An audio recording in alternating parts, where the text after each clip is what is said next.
Okay, so me again. This is the third video I've done for you for today, or for this session.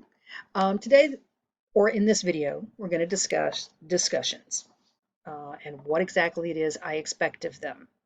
I do this because your first discussion is due Thursday. Yes, Thursday. You have a discussion due every week on Thursday, at least your top post. And then, of course, you will need to do at least 3 peer comments over the course of the days from Thursday through Monday on different days. Responding to me, because I will, between Thursday, Friday, and Saturday, try to respond to all of the top posts that have come in. Excuse me. And I'll try to ask you questions to help flesh out what I'm looking for as information in your discussion top posts.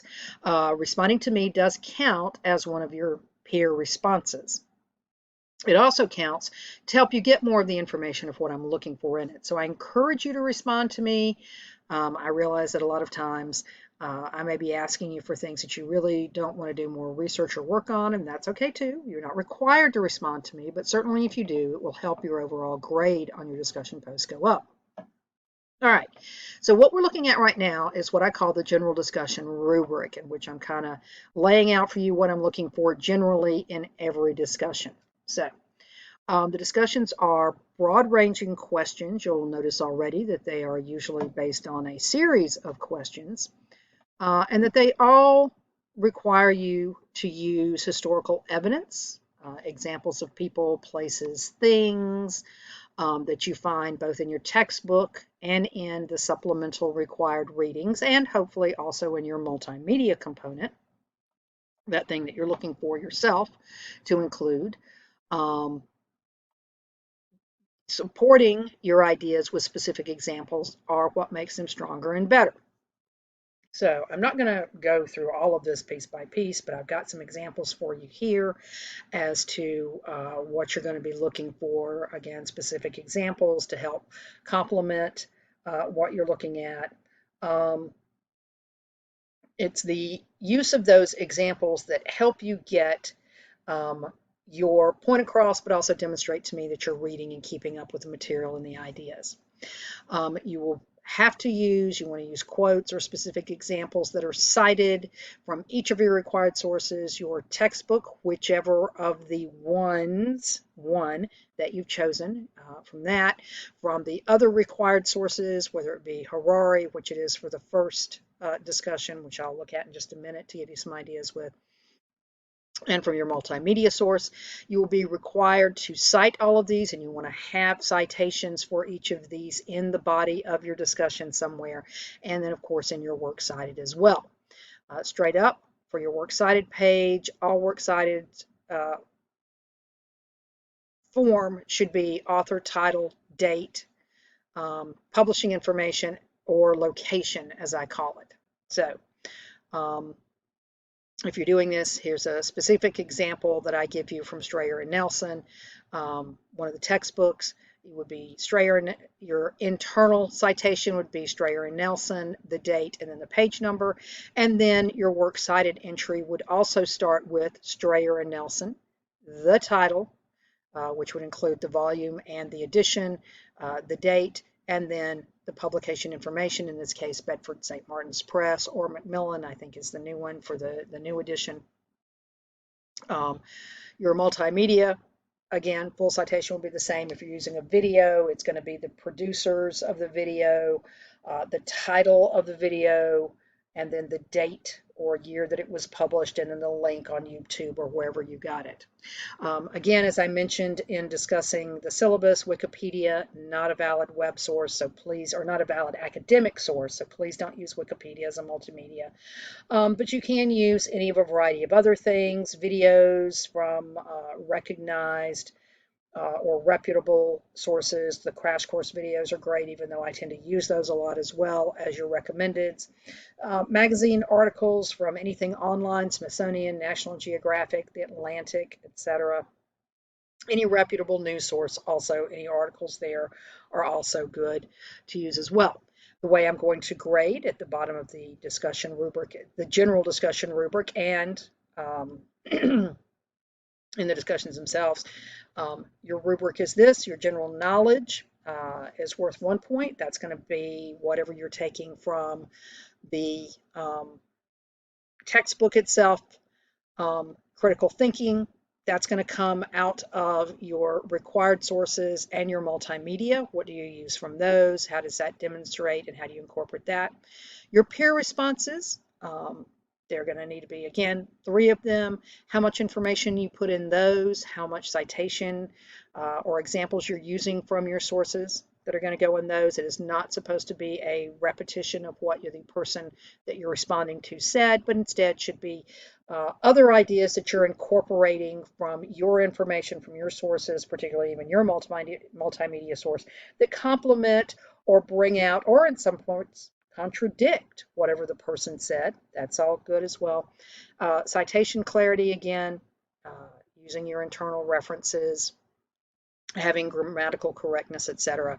And then out of these, I'll put your point values there, grade, and then convert it to an out of 100 grade for you. So when I send back your discussion grades, what I'll do is copy and paste your top post and then each of your peer responses.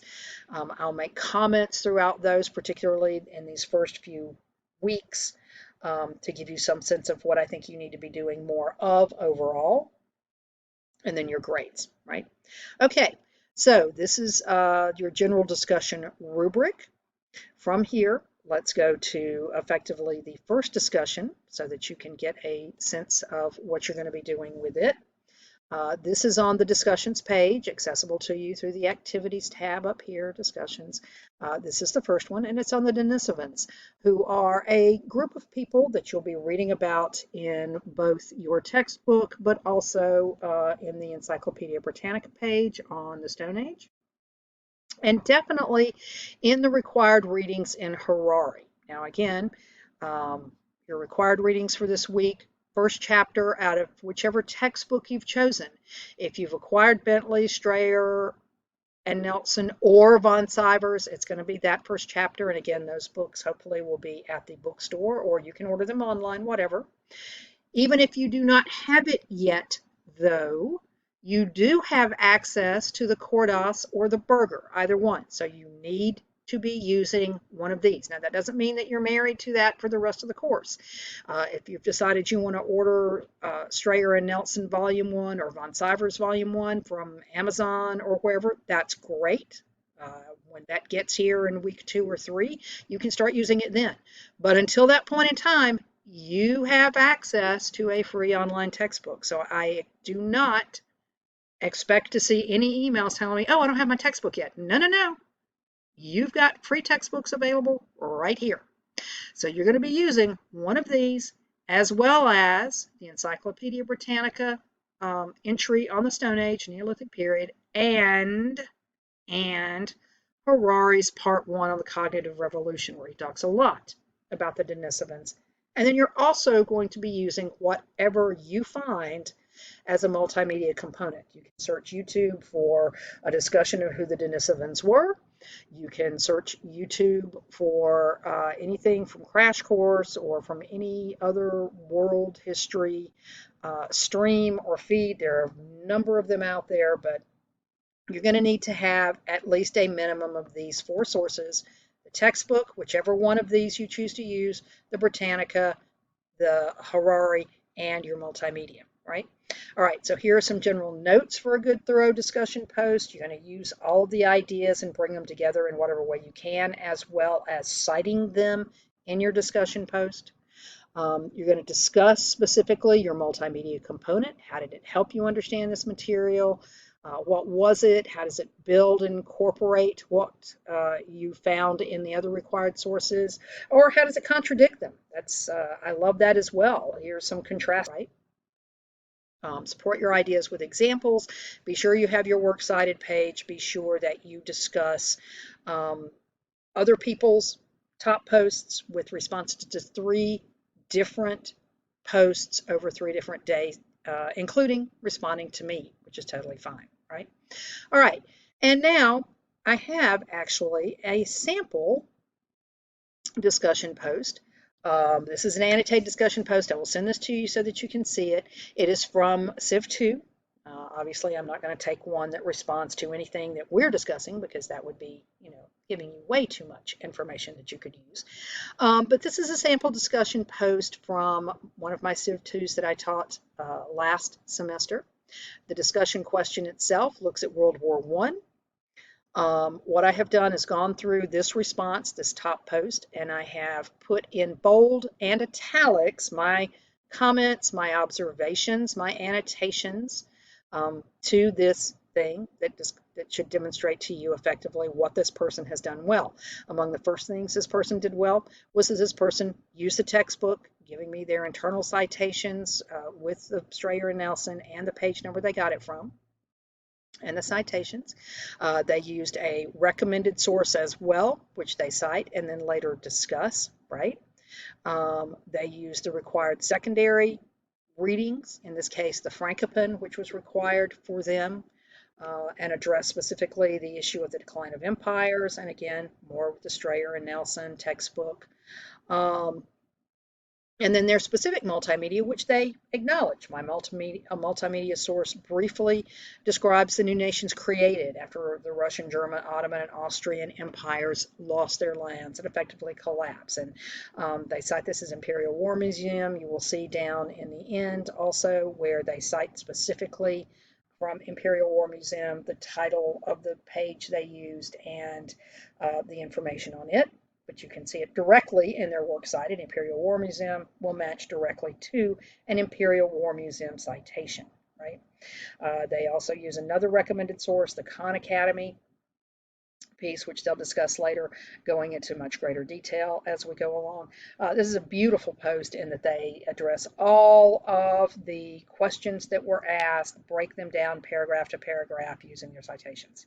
Here are your references, the Frankopan, which was required, the Khan Academy, which was recommended, Strayer and Nelson, the textbook, which was required, the crash course video, which was recommended, and then for themselves, they actually set their multimedia source separately, which is excellent. And then, of course, their responses, which are all also have references both to their textbook and to the other sources that they used. And again, notice that they're all on 3 different days, and they're very thorough. A lot of really good information, and a lot of different information in these that were different from what were in the top posts, but also built on what were in the top posts that they were responding to. So, discussions, very thorough, incorporating all of the required materials as well as the multimedia piece of choice, and a discussion in the course of their top post of how that multimedia worked for them, what it said, and how it complemented what they were looking at. So, this is how to do a really good discussion post.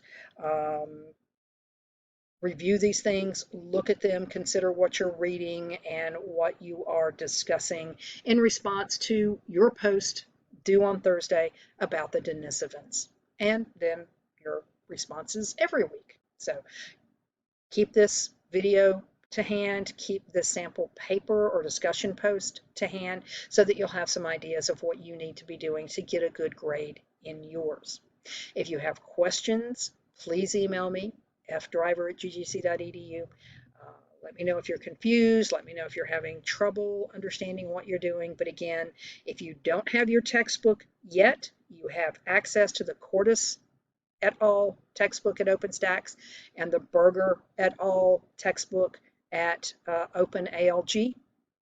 You can use the first chapters required in those until the textbook that you have chosen comes in, or you can use those for the entire semester, whichever ones you want.